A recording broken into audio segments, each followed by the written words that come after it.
Perkenalkan, nama saya Afif Nur Hidayatullah dari Fakultas Teknik UNY jurusan otomotif. Di sini saya akan mereview mobil Toyota Calya. Di mana Toyota Calya ini baru diproduksi pada tahun 2017. Langsung saja ke general specification. Untuk panjang kendaraan ini dari ujung belakang sampai ujung depan itu mempunyai panjang sekitar 4 meter. Dan dengan wheelbase depan dan belakang sekitar 2,5 meter, dan lebar kendaraannya itu 1,65 meter, dan tinggi kendaraan 1,6 meter. Lanjut ke bagian engine. Pada Toyota Calya ini menggunakan engine jenis 3NR 4 silinder inline DOHC 16 katup, dilengkapi dengan teknologi dual VVT-i. Untuk engine ini berkapasitas 12.200 cc, di mana torsi maksimal yaitu 8 km pada RPM 4000-an dan daya maksimal 11 PS pada RPM 6000. Ya, lanjut untuk bagian roda. Bagian roda depan dan belakang ini menggunakan velg racing alloy, mana terdapat ukuran ringnya 14 inci. Untuk lebar bannya sendiri 175 dan tinggi bannya 65. Nah, di sini untuk sistem remnya sudah menggunakan ABS, di mana rem depan menggunakan rem cakram, sedangkan yang belakang masih menggunakan drum atau tromol. Untuk suspensi ini yang belakang menggunakan spring torsion dilengkapi stabilizer. Untuk yang depan menggunakan spring coil dan juga dilengkapi dengan stabilizer. Untuk jenis steering ini mobil Toyota Calya ini menggunakan track and pinion, di mana sistemnya sudah dilengkapi dengan power steering. Itu power steering EPS, bukan oli ya. Jadi sistem steeringnya dikontrol secara elektrik, bukan oli oleh pompa power steering, yang dimana pompa steering itu dapat membebani kinerja mesin. Untuk review selanjutnya dijelaskan oleh teman saya. Ya, selanjutnya review sebelumnya tadi dari Mas Afif Nur Hidayatullah akan saya lanjutkan. Sebelumnya kita perkenalan dahulu. Nama saya Musa Mahendra dari Fakultas Teknik UNY, Prodi D3 Otomotif. Kita mulai dari depan dulu ya untuk mereview mobil Toyota Calya ini. Untuk dari tampilan depan, ini sudah menggunakan grill chrome ya ini ya, dari mobil Toyota Calya ini. Dan dari headlamp sendiri sudah tampak minimalis dan didesain secara kompetitif. Dan selanjutnya akan ke fog lamp. Fog lamp ini juga sudah menggunakan chrome dengan lampu masih bolam, dan ini headlampnya juga masih bolam juga. Selanjutnya kita lanjut ke bagian samping untuk mereview electric mirror. Untuk electric mirror sendiri sudah menggunakan retract mirror dan dioperasikan menggunakan elektrik dari dalam untuk bisa memudahkan pengemudi mengoperasikan electric mirror tanpa membuka jendela. Dan kita melihat untuk velg mobil Toyota Calya ini, dia menggunakan ban merek Bridgestone dengan ukuran ring 14, lebar 175, ukuran 175 dengan tinggi lebar diameter 65. Dan untuk handle pintu sendiri ini sudah menggunakan chrome, dan tampaknya ini sudah kelihatan cukup bagus ya, ini lumayan bagus ya dari sini. Dan ini dari list pintu ini sendiri sudah juga menggunakan chrome, dan dari sejak awal sudah menggunakan talang dari pabrikannya. Untuk selanjutnya mereview ke belakang dari mobil Toyota Calya ini. Untuk dari tampilan belakang, dari grill belakang ini juga sudah menggunakan chrome, dan lampu tail lampnya ini atau lampu stop lampnya ini juga sudah tampak minimalis. Dan ini tambahan ya teman-teman, dari detailnya ini tambahan, sebelumnya tidak ada. Untuk ini variasi sendiri untuk mobil ini, mungkin dari penggunanya sudah memvariasi sendiri. Dan untuk knalpot juga sudah menggunakan stainless ya, ini stainless, dan sudah mengikuti perkembangan Euro 4.0 ya. Dan exhaust gasnya ini sudah teruji emisi.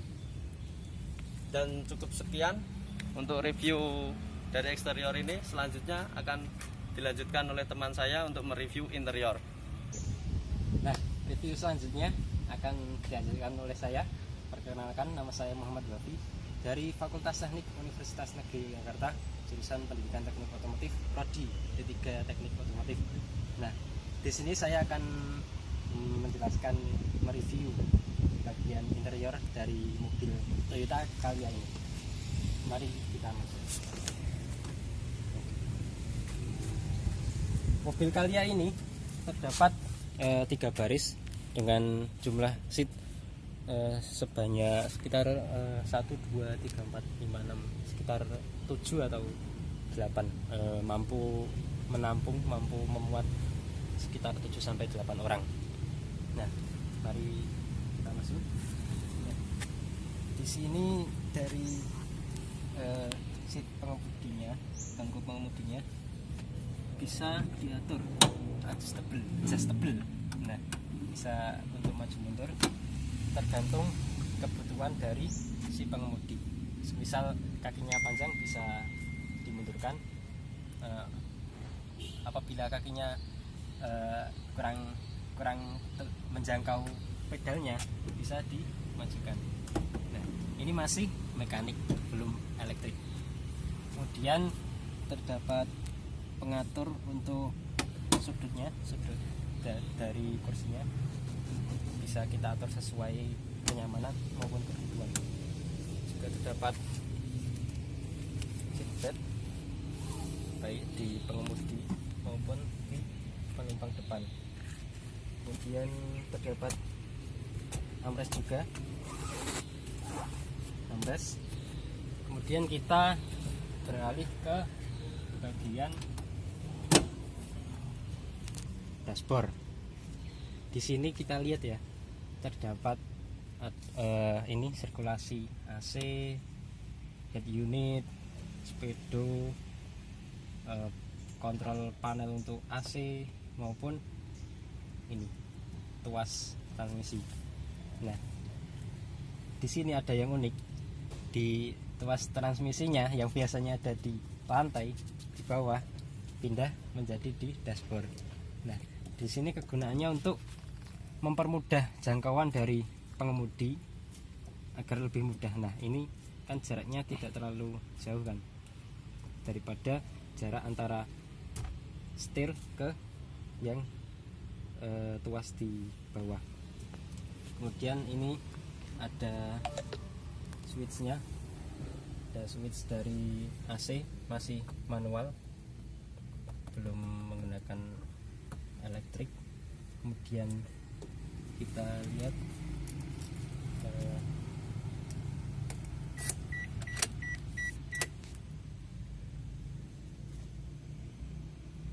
nah, untuk head unit juga masih biasa ya, belum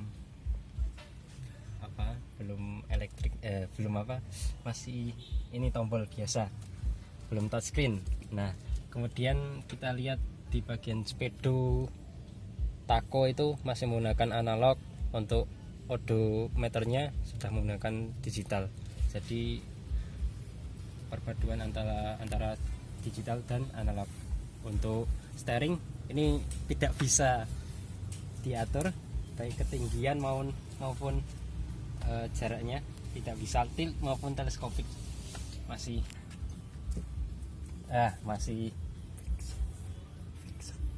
masih fix, tidak bisa diatur. Kemudian ini ada banyak kontrolnya untuk wiper, washer maupun sein. Kemudian kita di sini terdapat switch untuk mirror. Nah, kita bisa mengatur kacanya, kaca sudutnya dari kaca melalui panel di dashboard ini. Kemudian kita ada ini sensor untuk parkir bagian depan.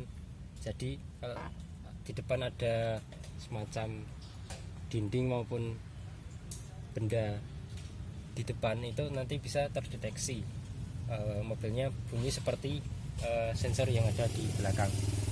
Nah, di sini juga terdapat holder buat ya mungkin untuk uang receh ya kayak gini. Di sini juga terdapat holdernya.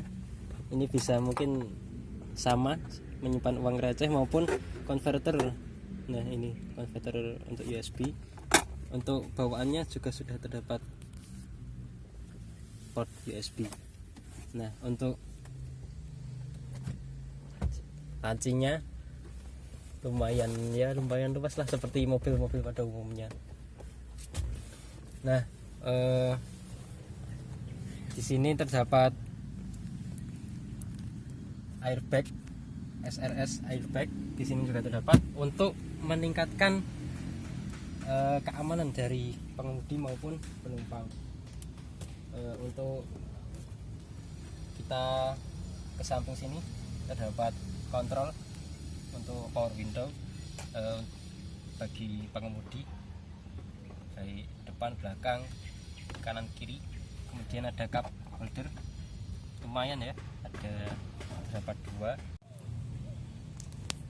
Nah, ini sudah di chrome untuk menambah nilai estetika, sama seperti untuk bagian penumpang yang di depan, sama, cuman beda yang di kontrol power window-nya. Mungkin sekian, kita beralih ke baris kedua.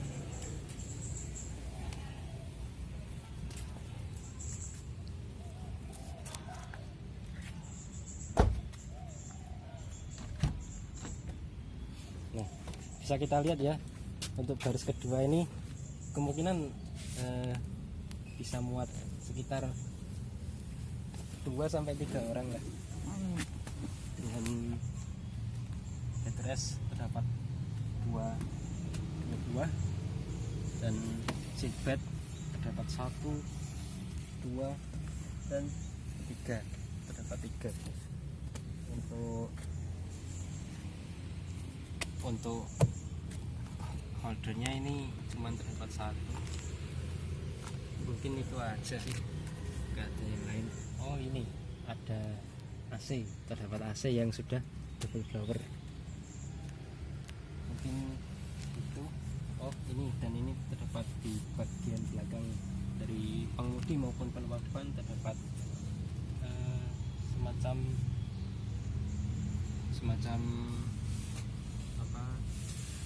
kantong untuk menyimpan barang-barang. Kemudian kita beralih ke baris ketiga.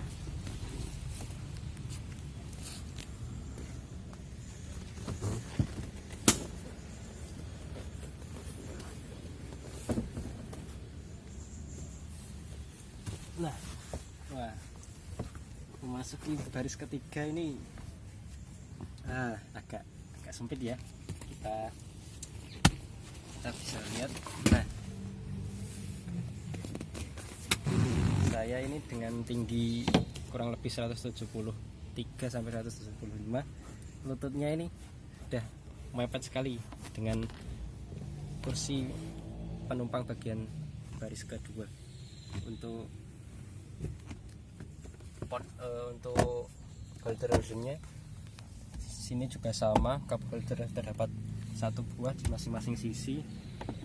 Bedanya ada tambahan ini holder mungkin untuk handphone maupun apa. Kemudian untuk seatbelt hanya terdapat 2 buah di bagian kanan dan kiri. Headrest juga terdapat 2 buah. Kemudian ini jarak antara kepala saya dengan kabin bagian atas ini lumayan masih ada ruang untuk bernafas.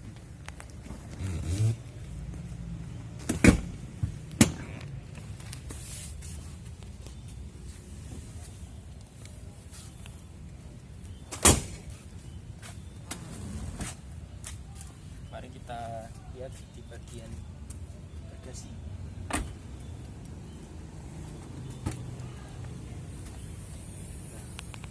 Wah, untuk bagian bagasi ya sama seperti mobil umumnya, tidak terlalu luas, tidak terlalu sempit.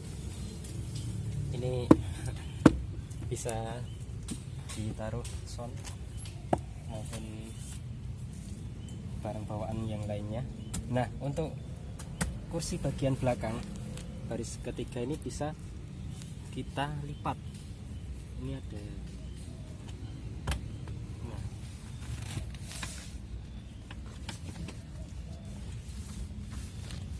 bisa kita,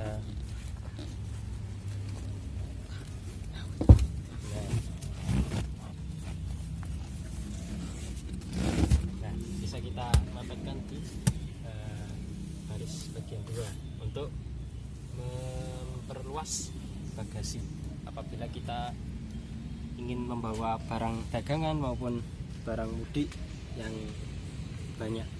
Nah, mungkin itu.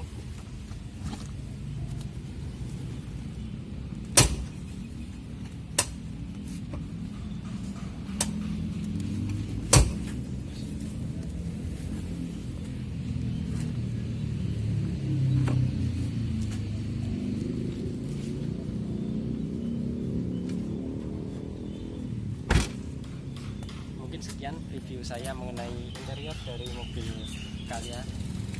Kurang lebihnya mohon maaf. Wassalamualaikum warahmatullahi wabarakatuh.